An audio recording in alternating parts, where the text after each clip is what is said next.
Bonjour. Suite et fin de la troisième grande partie de l'étude sur la notion de Père. Troisièmement, notre Père, Dieu Père des croyants en vertu du rachat. Vidéo D. Le cas particulier de Jésus.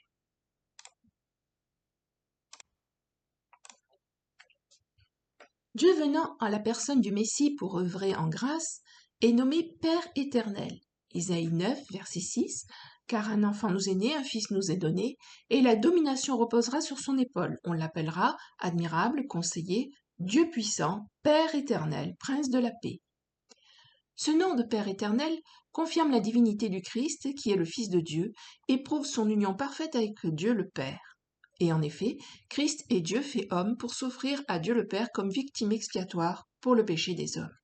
Ainsi, cette appellation de Christ, comme Père éternel, et son rôle dans le salut des hommes est inscrit dans le psaume 89, verset 26. « Lui, il m'invoquera, tu es mon Père, mon Dieu, et le rocher de mon salut. » Mais lorsque la deuxième personne de l'unité divine s'incarne pour accomplir ce salut, celui qui est Dieu venant à la personne du Messie, le Christ, pour œuvrer en grâce, est nommé le Fils de Dieu. Et c'est bien ainsi que les religieux juifs entendaient que le Messie devait être et se présenter, comme il le questionne en Matthieu 26, verset 63. Jésus garda le silence, et le souverain sacrificateur prenant la parole lui dit « Je t'adjure par le Dieu vivant de nous dire si tu es le Christ, le Fils de Dieu. » Et en effet, c'est ainsi que nous découvrons Jésus dans les évangiles.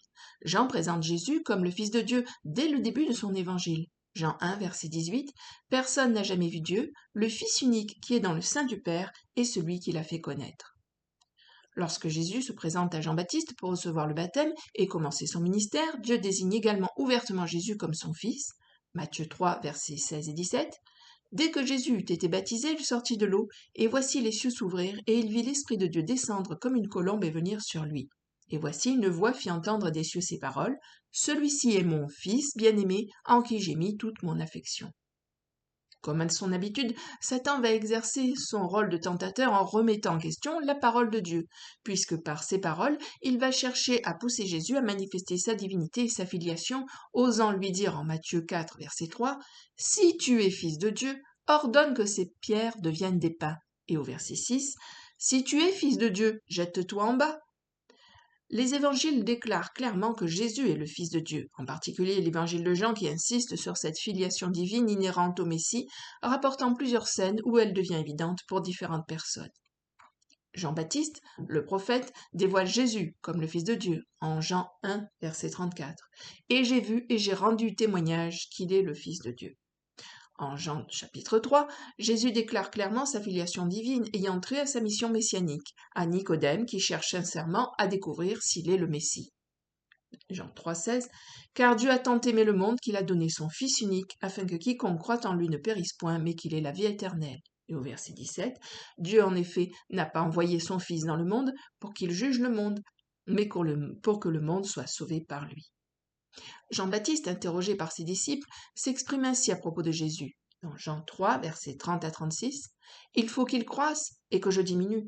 Celui qui vient d'en haut est au-dessus de tous. Celui qui est de la terre est de la terre, et il parle comme étant de la terre. Celui qui vient du ciel est au-dessus de tous. Il rend témoignage de ce qu'il a vu et entendu, et personne ne reçoit son témoignage. Celui qui a reçu son témoignage a certifié que Dieu est vrai, car celui que Dieu a envoyé dit les paroles de Dieu, parce que Dieu ne lui donne pas l'esprit avec mesure. Le Père aime le Fils, et il a remis toutes choses entre ses mains. Celui qui croit au Fils a la vie éternelle, celui qui ne croit pas au Fils ne verra point la vie, mais la colère de Dieu demeure sur lui. » Le pieux Nathanaël reconnaît aussi en Jésus le Fils de Dieu, en Jean 1, verset 49. Nathanaël répondit et lui dit « Rabbi, tu es le Fils de Dieu, tu es le roi d'Israël », à savoir que le Christ serait également le roi d'Israël durant le millénium et pour l'éternité. Puis Pierre, poussé par l'Esprit, en vient à cette conclusion lorsque Jésus demande à ses disciples ce qu'ils pensent de son identité.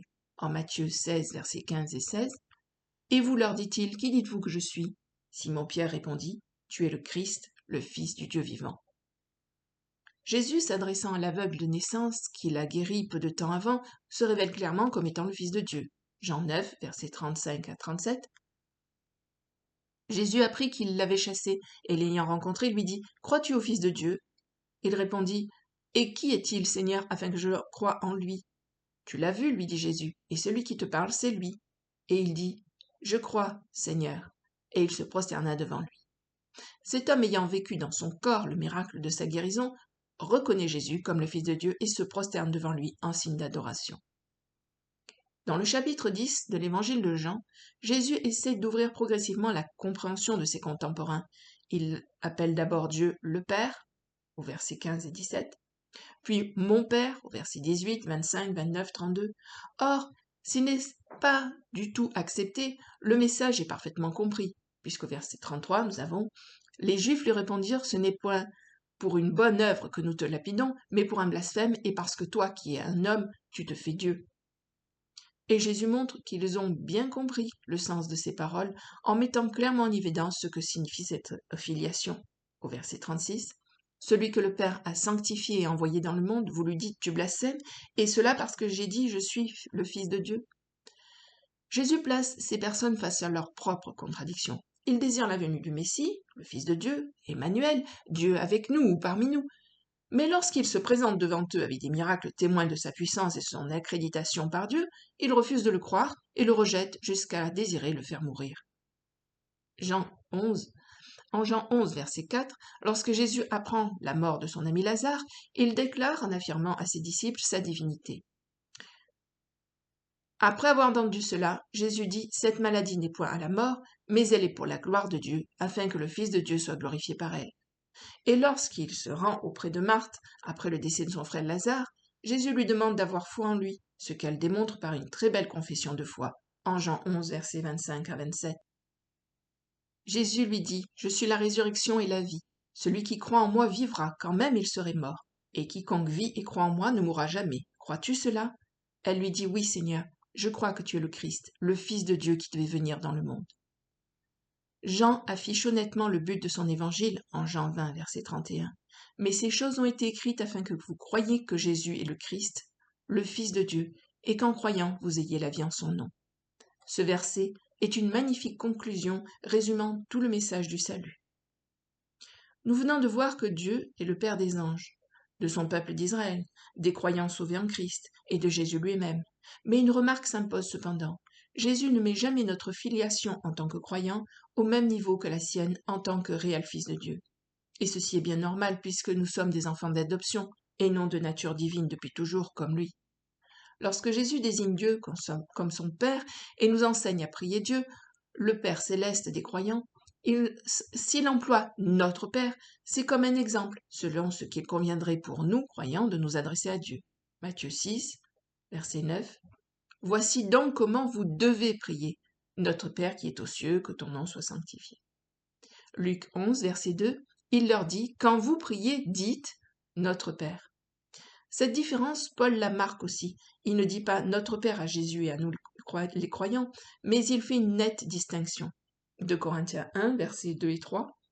« Que la grâce et la paix vous soient données de la part de Dieu notre Père et du Seigneur Jésus-Christ. Béni soit Dieu, le Père de notre Seigneur Jésus-Christ, le Père des miséricordes et le Père de toute consolation. » La conclusion de cette étude se fera dans la prochaine vidéo.